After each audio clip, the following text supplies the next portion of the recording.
ಕೊಂಡ ಹಾಯುವಾಗ ಅರ್ಚಕರು ಆಯ ತಪ್ಪಿ ಬಿದ್ದಿದ್ದಾರೆ. ಶ್ರೀ ಪಟ್ಟಲದಮ್ಮ ಕೊಂಡೋತ್ಸವದ ವೇಳೆ ಈ ಅವಘಡ ಸಂಭವಿಸಿದೆ. ಕೊಂಡ ಹಾಯುವಾಗ ಆಯ ತಪ್ಪಿ ಅರ್ಚಕರು ಬಿದ್ದಿದ್ದಾರೆ. ಶ್ರೀ ಪಟ್ಟಲದಮ್ಮ ಕೊಂಡೋತ್ಸವದ ವೇಳೆ ಈ ಅವಘಡ ಸಂಭವಿಸಿದೆ. ಕನಕಪುರ ತಾಲೂಕಿನ ಹೇರಿಂದ್ಯಾಪನಹಳ್ಳಿ ಗ್ರಾಮದಲ್ಲಿ ಘಟನೆ ನಡೆದಿದೆ. ಕೊಂಡದಲ್ಲಿ ಓಡುವ ವೇಳೆ ಮುಗ್ಗರಿಸಿ ಕರಿಯಪ್ಪ ಅವರು ಬಿದ್ದಿದ್ದಾರೆ. ಕೂಡಲೇ ಅರ್ಚಕ ಕರಿಯಪ್ಪನನ್ನ ಗ್ರಾಮಸ್ಥರು ಮೇಲಕ್ಕೆ ಎತ್ತಿದ್ದಾರೆ. ಅರ್ಚಕನಿಗೆ ಬೆಂಗಳೂರಿನ ಖಾಸಗಿ ಆಸ್ಪತ್ರೆಯಲ್ಲಿ ಚಿಕಿತ್ಸೆಯನ್ನು ಕೂಡ ನೀಡಲಾಗ್ತಿದೆ. ನೀವು ಕೂಡ ದೃಶ್ಯಾವಳಿಯಲ್ಲಿ ಗಮನಿಸ್ತಾ ಇದ್ದೀರಾ. ಕೊಂಡ ಹಾಯುವಂತಹ ಸಂದರ್ಭದಲ್ಲಿ ಮುಗ್ಗರಿಸಿ ಕೊಂಡದ ಮೇಲೆಯೇ ಬಿದ್ದಿದ್ದಾರೆ. ಅವರನ್ನ ಗ್ರಾಮಸ್ಥರೆಲ್ಲರೂ ಕೂಡ ಸೇರಿಕೊಂಡು ರಕ್ಷಣೆಯನ್ನ ಮಾಡುವ ಕೆಲಸವನ್ನ ಮಾಡಿದ್ದಾರೆ. ತದನಂತರ ಅರ್ಚಕರಿಗೆ ಬೆಂಗಳೂರಿನ ಖಾಸಗಿ ಆಸ್ಪತ್ರೆಯಲ್ಲಿ ಚಿಕಿತ್ಸೆಯನ್ನು ಕೂಡ ನೀಡಲಾಗ್ತಿದೆ.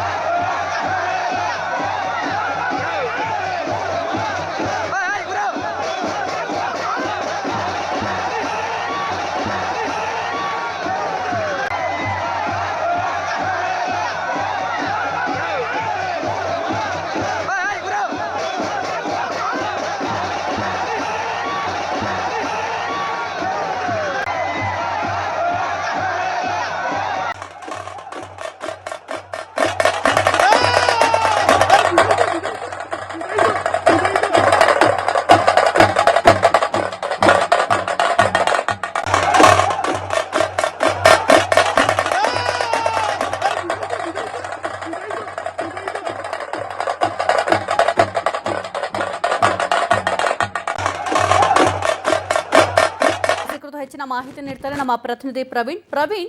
ಈ ಘಟನೆ ಹೇಗಾಯ್ತು? ಸದ್ಯಕ್ಕೆ ಅರ್ಚಕರ ಪರಿಸ್ಥಿತಿ ಯಾವ ರೀತಿ ಇದೆ?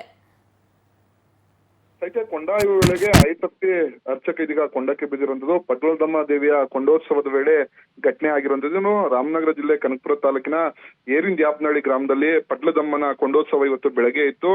ಈ ಸಂದರ್ಭದಲ್ಲಿ ಕೊಂಡಾಯುವಂತ ವೇಳೆ ಅರ್ಚಕ ಮುಗ್ಗರಿಸಿ ಕೊಂಡಕ್ಕೆ ಬಿದ್ದಿರುವಂತದ್ದು. ಏನು ಕರಿಯಪ್ಪ 50 ವರ್ಷ ಏನು ಅರ್ಚಕನಿಗೆ ಈಗ ಗಂಭೀರ ಗಾಯಗಳಾಗಿರುವಂತದ್ದು. ಸದ್ಯ ಅರ್ಚಕರನ್ನ ಬೆಂಗಳೂರಿನ ಖಾಸಗಿ ಆಸ್ಪತ್ರೆಯಲ್ಲಿ ಚಿಕಿತ್ಸೆ ಕೊಡುವಂತ ಕೆಲಸ ಮಾಡ್ತಾ ಇರುವಂತದ್ದು. ಅರ್ಚಕನ ಕಾಲು ಭಾಗ ಜೊತೆಗೆ ಕಾಲು ಮತ್ತೆ ಮೈ ಭಾಗ ಸಂಪೂರ್ಣವಾಗಿ ಸುಟ್ಟಿರುವಂತದ್ದು. ಕೊಂಡಕ್ಕೆ ಬಿದ್ದಂತ ಸಂದರ್ಭದಲ್ಲಿ ಇದ್ದಂತ ಗ್ರಾಮಸ್ಥರೆಲ್ಲರೂ ಕೂಡ ಆ ಅರ್ಚಕನನ್ನ ಮೇಲಕ್ಕೆ ಎತ್ತಿ ಅಲ್ಲಿ ಏನೋ ಕನಕಪುರದಲ್ಲಿ ಒಂದು ಪ್ರಾಥಮಿಕ ಚಿಕಿತ್ಸೆಯನ್ನ ಕೊಡಿಸಿ ನಂತರ ಹೆಚ್ಚಿನ ಚಿಕಿತ್ಸೆಗಾಗಿ ಈಗ ಬೆಂಗಳೂರಿನ ಖಾಸಗಿ ಆಸ್ಪತ್ರೆಗೆ ರವಾನೆ ಮಾಡಿರುವಂತದ್ದು. ಏನಿವತ್ತು ಬೆಳಗಿನ ಜಾವ ಪಟ್ಟಲದಮ್ಮ ಕೊಂಡೋತ್ಸವ ನಡೀತಿತ್ತು. ಕೊಂಡೋತ್ಸವದ ವೇಳೆ ಕೊಂಡಾಯುವಂತ ಸಂದರ್ಭದಲ್ಲಿ ಆಯತಪ್ಪಿ 2 ಹೆಜ್ಜೆ ಕೊಂಡಕ್ಕೆ ಆಗ್ತಿದ್ದಂತ ಸಂದರ್ಭದಲ್ಲಿ ಮುಗ್ಗರಿಸಿ ಬಿದ್ದಿರುವಂತ. ಸದ್ಯ ಸಂಪೂರ್ಣವಾಗಿ ಅರ್ಚಕನ ಮೈ ಭಾಗದಲ್ಲೆಲ್ಲ ಸುಟ್ಟ ಗಾಯಗಳಾಗಿರುವಂತದ್ದು. ಅದನ್ನ ಈಗ ಹೆಚ್ಚಿನ ಚಿಕಿತ್ಸೆಗೆ ಬೆಂಗಳೂರಿನ ಆಸ್ಪತ್ರೆಗೆ ಸೇರಿಸಿರುವಂತದ್ದು. ಕೋಟೆಹಳ್ಳಿ ಪೊಲೀಸ್ ಠಾಣಾ ವ್ಯಾಪ್ತಿಯಲ್ಲಿ ಈ ರೀತಿ ಒಂದು ಘಟನೆ ನಡೆದಿರುವಂತದ್ದು.